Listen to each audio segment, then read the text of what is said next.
देश है, तो आजाद देश में जो एक इंसान के लिए बहुत जरूरी बात होती है वो उसके सामने समानता का बर्ताव होना चाहिए, इक्वलिटी का बिहेवियर होना चाहिए।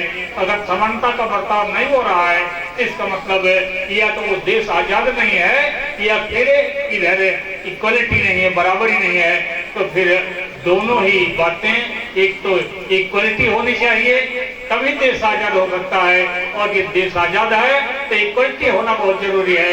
इसलिए वो इक्वलिटी आने में अभी विलंब महसूस हो रहा है, और इस देश के जो हुक्मरान हैं, जो इस देश को चलाने वाले गैर बराबरी की व्यवस्था के पोषक लोग हैं, और उसमें हमारे बहुजन समाज के जो गद्दार भी उसमें शामिल हैं, वो लोग भी उनको प्रोत्साहित करते रहते हैं, क्योंकि इनको खाने के लिए उधर टुकड़े मिलते रहते हैं, इनको कौरा मिलता रहता है, इसलिए वो लोग उधर समर्थन करते रहते हैं। इसलिए इंसानी अगर इनके अंदर गुण नहीं है तो इंसान की श्रेणी में इनको रहने का भी अधिकार नहीं होना चाहिए। लेकिन साथियों, ये डबल क्राइम कर रहे हैं, डबल क्राइम। ये खुद ये गुलाम रह सकते हैं, लेकिन उससे अगर समाज के मूल्य पर फर्क पड़ता है तो ये इनको कतई ये करने का अधिकार नहीं है। बाबा साहब डॉक्टर अम्बेडकर ने लिखा है कि ये समाजवाद क्या है। समाजवाद के ऊपर बाबा साहब ने जो मीनिंग, जो उसकी डिफिनेशन बताई कि समाजवाद किसको कहते हैं, सोशलिज्म किसको कहते हैं, तो सोशलिज्म की परिभाषा बताई बाबा साहब डॉक्टर अम्बेडकर ने कि liberty of any individual should be completely under the subordination of the interest of the society। यानी किसी भी व्यक्ति की आजादी समाज के हित के नियंत्रण में होनी चाहिए। बहुत सारे लोग कहते हैं कि भाई ऐसा काम करने में आपको अच्छा नहीं लगता है। अभी पीछे एक हिंदुओं का त्योहार गया होगा जिसमें बहुजन समाज के लोगों को गुलाम की तरह बर्ताव किया जाता है। उसमें कोई काला मुंह करके घूमा होगा, कोई पीला करके घूमा होगा, उसको कहते हैं होली का त्योहार है, बहुत दिनों को दुश्मनी भी इससे खत्म हो जाती है, तो उसको बड़े अच्छे ढंग से वो लोग मनाते हैं। तो इसलिए वो मनाने का जो ये त्योहार है वो इनकी गुलामी है।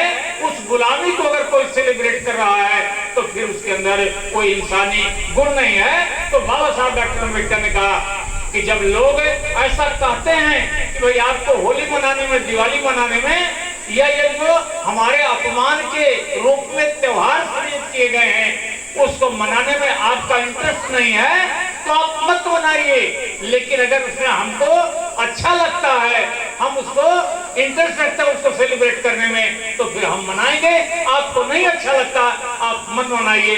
तो बाबा साहब डॉक्टर अम्बेडकर ने समाजवाद की परिभाषा बताई कि भाई अगर समाजवाद को प्रफुल्लित करना चाहते हैं तो फिर किसी व्यक्ति की आजादी वहीं तक सीमित है जहां से उस व्यक्ति के क्रियाकलाप से सामाजिक मूल्य के ऊपर कोई फर्क ना पड़े।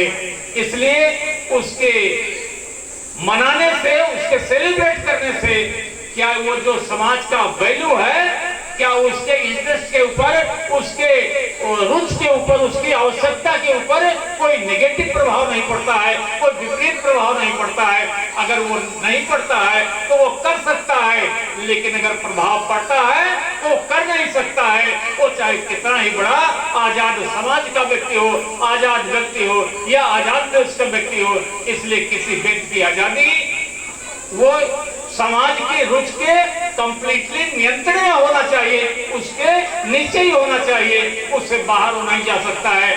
इसलिए साथियों, अभी इक्वलिटी इस देश में मेंटेन करने के लिए बाबा साहब डॉक्टर अम्बेडकर ने सबसे पहले उन्होंने एजुकेशन का रास्ता दिया, और उन्होंने बहुत लड़ झगड़ करके जब कॉन्स्टिट्यूशन असेंबली में उधर डिबेट चलती थी तो बाबा साहब डॉक्टर अम्बेडकर को अनेकों बार ऐसी स्थितियां आई कि बाबा साहब डॉक्टर अम्बेडकर के साथ उस पूरे 300 से ज्यादा सदस्य उसमें, और बाबा साहब डॉक्टर अम्बेडकर अकेले ही उसमें बात करते थे, बाकी लोग बाबा साहब डॉक्टर अम्बेडकर के प्रस्ताव के विरोध में बात करते थे, और बाबा साहब उस हाउस के चेयरमैन हुआ करते थे।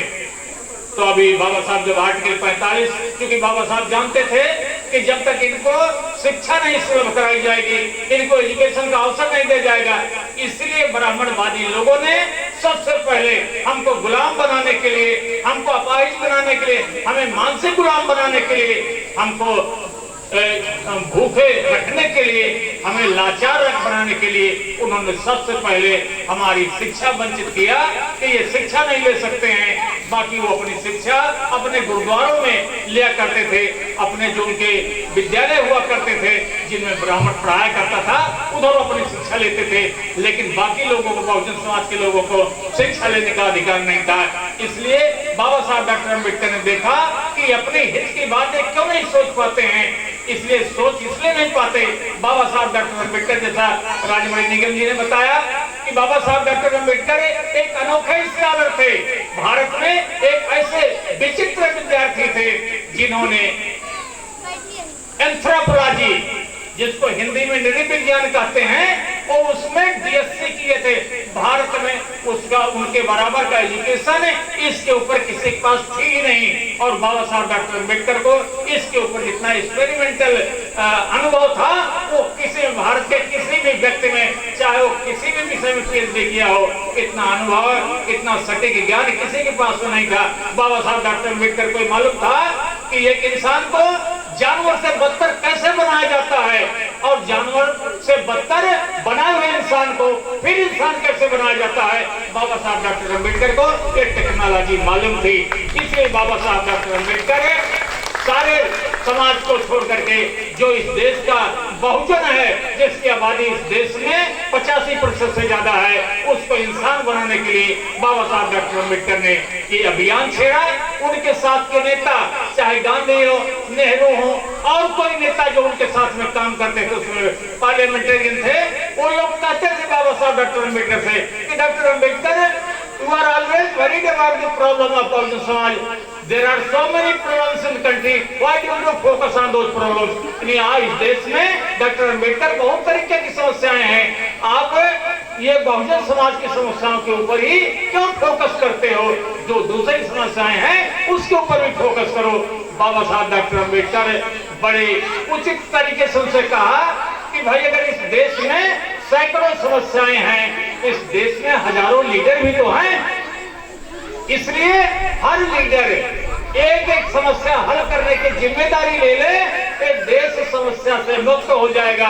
और हमने ये शूद्रों और शूद्रों की समस्या को हल करने की जिम्मेदारी अपने कंधे पर ले लिया है। आप दूसरी समस्याओं को हल करने के लिए अपने कंधे पर जिम्मेदारी ले ली है।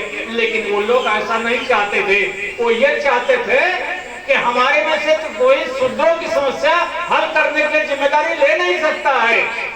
उसके लिए केवल डॉक्टर अम्बेडकर अकेले ही स्टालवार्ट हैं, यही एक योद्धा है जो उनकी समस्याओं का निदान कर सकते हैं। लेकिन अगर हम उनको यहाँ से हटा देते हैं तो फिर शूद्रों की समस्याएं कभी हल नहीं हो सकती हैं। ये प्रोवोक कर रहे थे बाबा साहब डॉक्टर अम्बेडकर को, उनको इसके विषय में भड़का रहे थे कि आप इसको मत करो, आप दूसरों की समस्याओं को हल करने का प्रयास करो। बाबा साहब डॉक्टर अम्बेडकर ने कहा कि हमने एक समस्या हल करने का जिम्मेदारी ले लिया है, आप जितनी और समस्याएं हैं, बहुत सारे नेता हैं, वो सब एक एक समस्या की जिम्मेदारी ले लें, सबकी समस्याएं हल हो जाएंगी। इसलिए बाबा साहब डॉक्टर अम्बेडकर, इनको जिनको मानवता से परे किया गया था, इंसानियत इनसे छीनी गई थी, तो बाबा साहब डॉक्टर अम्बेडकर की जयंती सेलिब्रेट करने का मतलब है कि मानवता की भी हम जयंती सेलिब्रेट कर रहे हैं। क्योंकि बाबा साहब के पहले इस देश में संवैधानिक तरीके से, क्योंकि मनुवादी व्यवस्था थी, मनुस्मृति थी, उसके माध्यम से इंसानी बर्ताव खत्म हो चुका था। इसलिए बाबा साहब डॉक्टर अम्बेडकर के जन्म के साथ साथ इंसानी व्यवस्था भी जन्म लिया, और बाबा साहब डॉक्टर अम्बेडकर ने उसको संवैधानिक दर्जा दिया, संविधान बना करके उसको कॉन्स्टिट्यूशनलाइज किया बाबा साहब ने। और आज मानवता संविधान में निहित है, लेकिन बाबा साहब के जाने के बाद में बाबा साहब यहाँ से इंग्लैंड तक इसलिए संघर्ष करते हुए वो अधिकार संविधान में लिख करके गए। लेकिन आज इतने पढ़े लिखे लोग इस देश में हैं और इतने ज्यादा पैसे वाले भी हो गए हैं, लाचार भी नहीं हैं, लेकिन उसको लागू नहीं करा पा रहे हैं। संविधान में लिखी हुई बात है, उसको लागू नहीं करा पा रहे हैं। आप एहसास कर सकते हैं, आप महसूस कर सकते हैं कि बताओ, ये व्यवस्था जो आज बनी हुई है संविधान में, वो लागू नहीं हो सकती है। तो बाबा साहब डॉक्टर अम्बेडकर एक अकेले व्यक्ति वो कैसे इस व्यवस्था को लिखित ने उससे अमली जामा कैसे पहनाया होगा, एक कितना कठिन काम बाबा साहब डॉक्टर अम्बेडकर ने किया। तो साथियों, आज वो सारी व्यवस्था संविधान में है। हमारे बीजेपी के राष्ट्रीय अध्यक्ष महोदय ने अभी बहुत बढ़िया ढंग से इसको आपके सामने इलेबोरेट किया कि बाबा साहब डॉक्टर अम्बेडकर 26 नवंबर 1949 को जब इस देश में संविधान बना करके इस देश के रहनुमाओं को सौंप रहे थे, तो उन्होंने खतरा बताया था देश को कि अभी हमें लगभग 2 महीने के बाद में अभी हमें गणतंत्र हो जाएंगे। यानी 26 नवंबर 1949 को बोल रहे थे और 26 जनवरी 1950 को ये देश गणतंत्र होने जा रहा था। तो बाबा साहब ने कहा कि अभी लगभग 2 महीने के बाद ये देश गणतंत्र हो जाएगा और गणतंत्र का मतलब होता है इस देश की बनी हुई व्यवस्था इस देश के ऊपर लागू हो जाएगी। लेकिन एक खतरा है कि ये व्यवस्था लागू तो हो जाएगी, लेकिन हम एक विषम परिस्थिति में प्रवेश करने जा रहे हैं। तो विषम परिस्थिति क्या है? बाबा साहब डॉक्टर अम्बेडकर ने कहा कि विषम परिस्थिति वो है कि अभी हमें राजनीतिक तरीके से हमको बराबरी मिल जाएगी। एक व्यक्ति एक वोट एक कीमत, ये वैल्यू हमको मिल रही है। एक व्यक्ति वोट डालेगा, चाहे राजा हो चाहे उसका हल चलाने वाला हाली हो, उनका वोट का मूल्य एक ही होगा।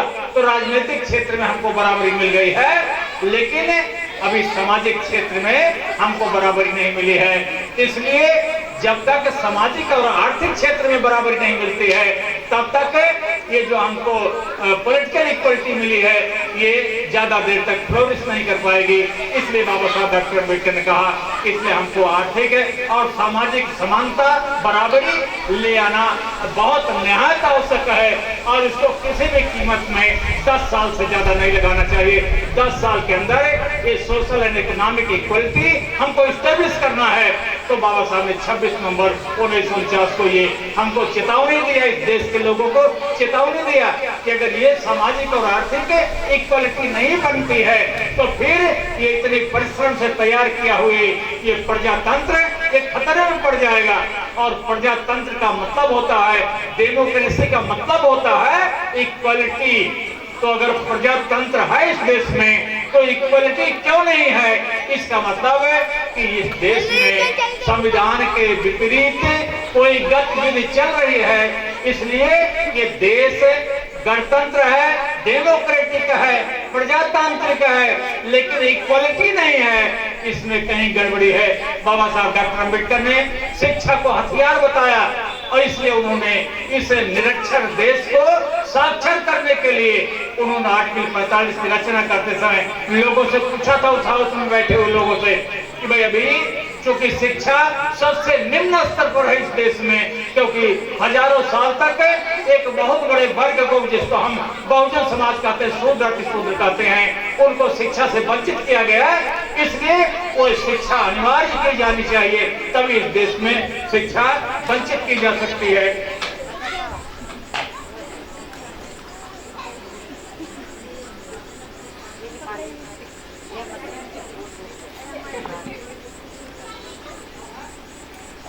तो शिक्षा के लिए बाबा साहब डॉक्टर अम्बेडकर आर्टिकल 45 के ऊपर डिबेट कर रहे थे।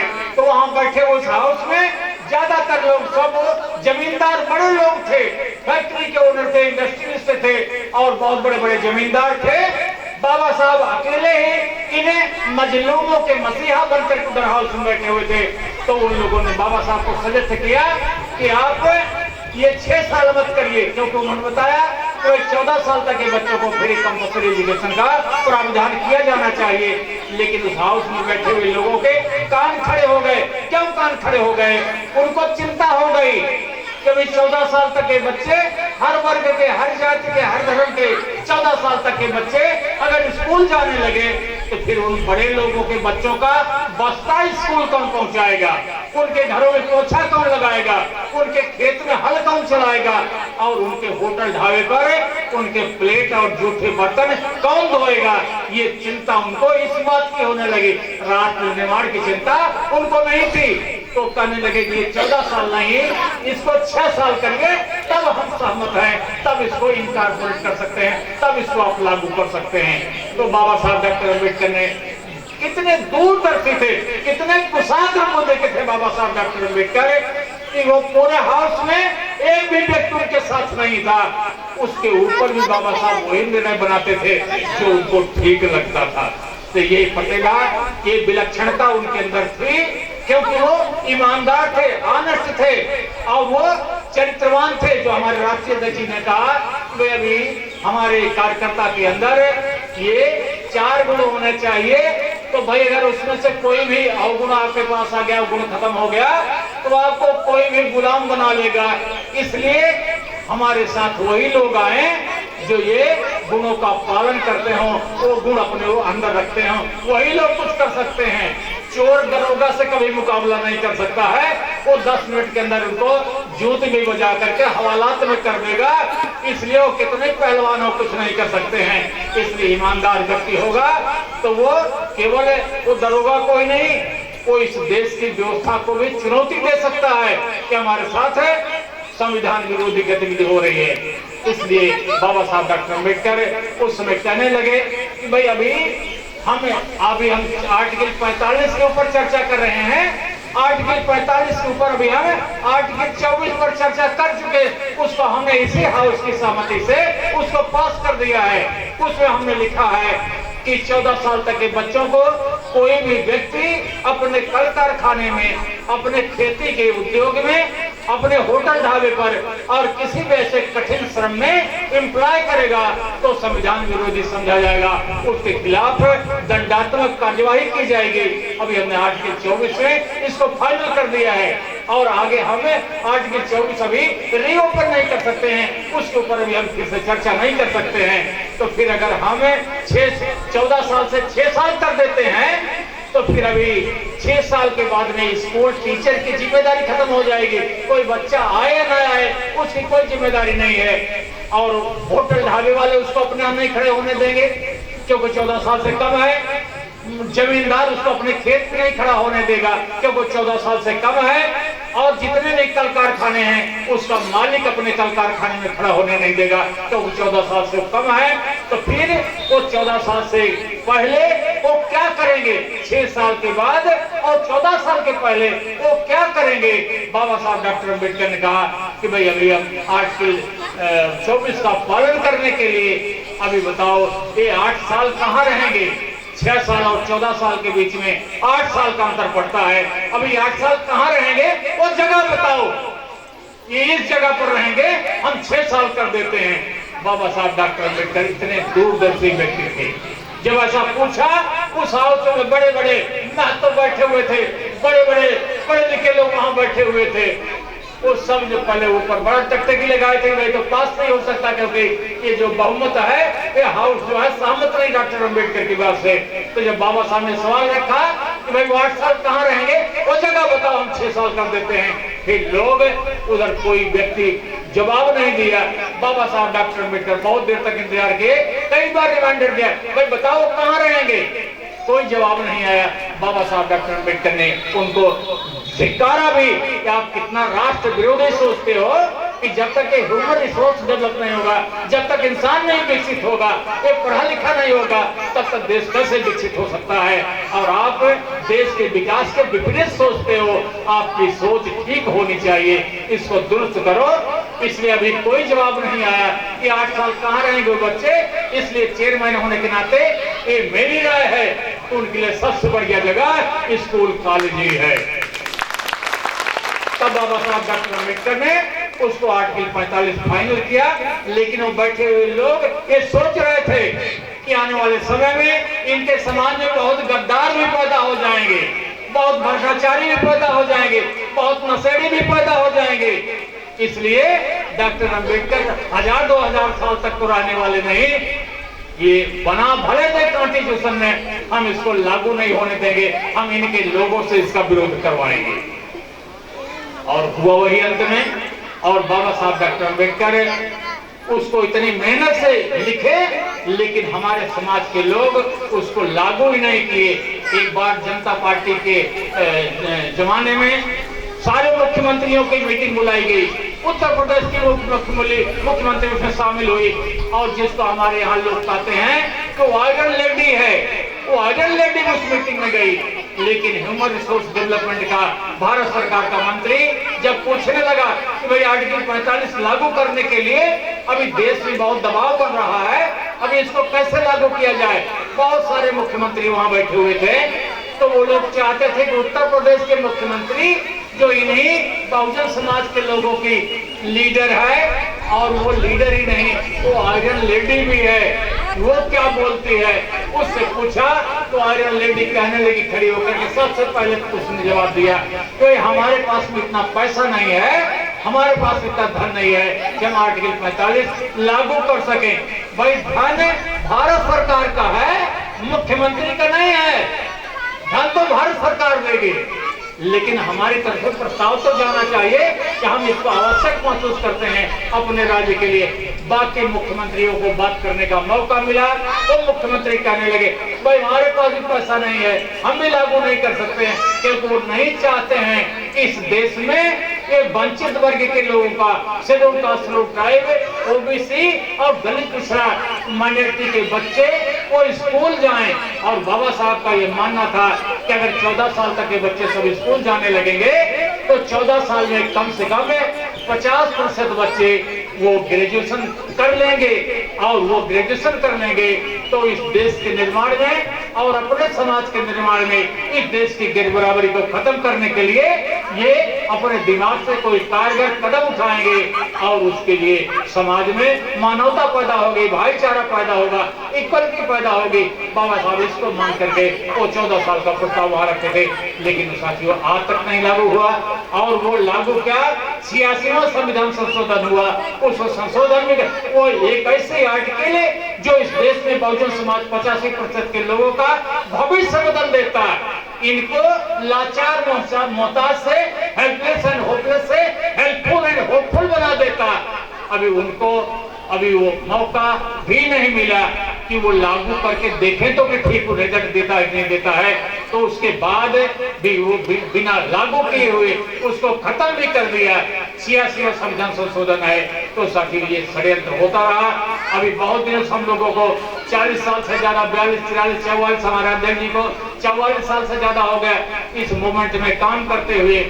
अभी हम लोग उसी बिगिनर हैं, जब फुल एम्बेडकर थर्ड सुपर बॉम्ब से गठित हुई, हम लोग उसमें बिगिनर हैं, शुरुआत करने वाले लोग हैं। तो उस समय हम देख रहे हैं कि लोगों को क्या चाहिए देश में, वो देखा किसके साथ में ज्यादा भीड़ है, कौन ज्यादा हुड़दंग मचाता है, उसके साथ खड़े हो लिए। किसी ने गाली देकर के समोसे खा लिया, पैसा नहीं देने पड़ा, वो कहा ये दमदार आदमी है, इसके साथ रहोगे तो समोसा फ्री में मिलता रहेगा। कोई दारू की दुकान पर खड़ा हो गया, 2 बोतल लेकर के पी लिया अपने 20 साथियों में, कुछ नशा में कुछ बगैर नशे के ही वहां वो दारू की दुकान वाले से मारपीट कर लिया और वो बच करके चले आए। कुछ लोग इसी लालच में उसको ज्वाइन कर लेते हैं, इनके साथ रहोगे तो गिरा पड़ा जमीन पर अड़ाया हुआ तुमको भी चाटने को मिल जाएगा, इसलिए उधर लग जाते हैं। इनका मकसद ये नहीं है कि हमारे समाज को मान सम्मान मिले, हमारे समाज को इज्जत मिले, हमारे आने वाली पीढ़ी को ये अवसर मिले, वो भी इस देश का हुक्मरान बने, उसको भी इस देश में समानता का बर्ताव मिले, वो इसकी चिंता उनको नहीं है। उनको चिंता अपनी जीव का है, अपने पेट की चिंता है। इतने स्वार्थी हो गए हैं। इसलिए साथियों, चूंकि आंदोलन बहुत पुराना है, इसमें जो साथी इधर बैठे हुए हैं, बहुत सारे साथी अभी नहीं आ पाए, अपने क्षेत्रों में काम कर रहे हैं। ऐसा नहीं कि वो घर में बैठे हुए हैं, वो काम कर रहे हैं अपने क्षेत्र में। इसलिए ये सारे साथी जानते हैं कि भाई हमें क्या समस्या क्या है, और जब तक आप समस्या को नहीं पहचानते हैं उसका हल कैसे खोजेंगे। तो उसका हल है साथियों, चूंकि इस देश में सारी समस्या की जड़ इनइक्वालिटी है, गैर बराबरी हमारी समस्या की जड़ है। आज बताया माननीय रिसर्जन जी ने कि आपका वोट खरीदने के लिए आप लाचार हैं, क्योंकि आप धनी संपन्न जमींदार नहीं हैं। आपके अंदर ना तो सामाजिक बराबरी है, ना आर्थिक बराबरी है, आप लाचार मोहताज हैं। इसलिए आप अपने बच्चों का भविष्य चलाने के लिए, उनको रोटी खिलाने के लिए अपना इतना बहुमूल्य वोट 100-200 रुपए, 1000-2000 रुपए के लिए बेच देते हैं। और एक वर्ग इसी देश में ऐसा पैदा हुआ है जो उसको खरीदने के लिए वो तलाशता रहता है। तो पता करो कौन बेच रहा है, उसको प्रेरित करो, वो जल्दी बेच दे, तो वो खरीदने के सक्षम हो गया है। ये क्यों हो रहा है? ये केवल इसलिए हो रहा है कि गैर बराबरी की वजह से। इसलिए हमारी समस्या गैर बराबरी है, इसलिए गैर बराबरी को हम खत्म कर दें। शोषण, उत्पीड़न और जो ये हमारे साथ मिसबिहेव हो रहा है ये खत्म हो जाएगा। इसलिए इस मूवमेंट को सब मंजिले मकसूद तक पहुंचाने के लिए ये हमारा जो नया अभी आंदोलन है जो शुरू किया है उसके लिए हमको काम करने की जरूरत है साथियों।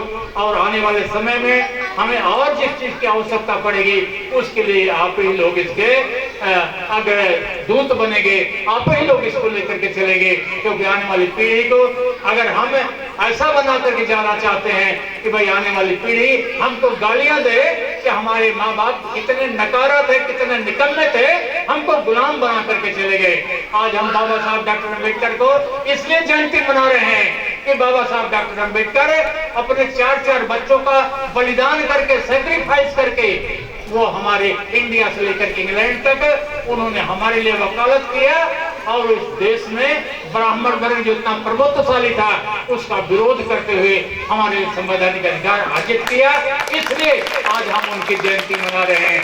तो आप कैसा बर्ताव अपने लिए चाहते हो, बाबा साहब अम्बेडकर जैसा बर्ताव चाहते हो अपने आने वाली पीढ़ी से, ये आप धिक्कार और अपने अपमान चाहते हो कि आपके जाने के बाद में आपका अपमान समाज में हो, चारों तरफ इस देश में हो। तो साथियों मैं समझता हूँ कि आप एक अच्छे इंसान हैं। मैं मानता हूँ कि आपको भी सम्मान चाहिए, आपको भी बाबा साहब जैसी जयंती आने वाली पीढ़ी आपको सेलिब्रेट करे, आपको सल्यूट करे कि हमारे लिए कुछ दे करके गए हैं। तो साथियों हमें ये से इक्वालिटी की बात को इस देश में लागू करके जाना पड़ेगा साथियों।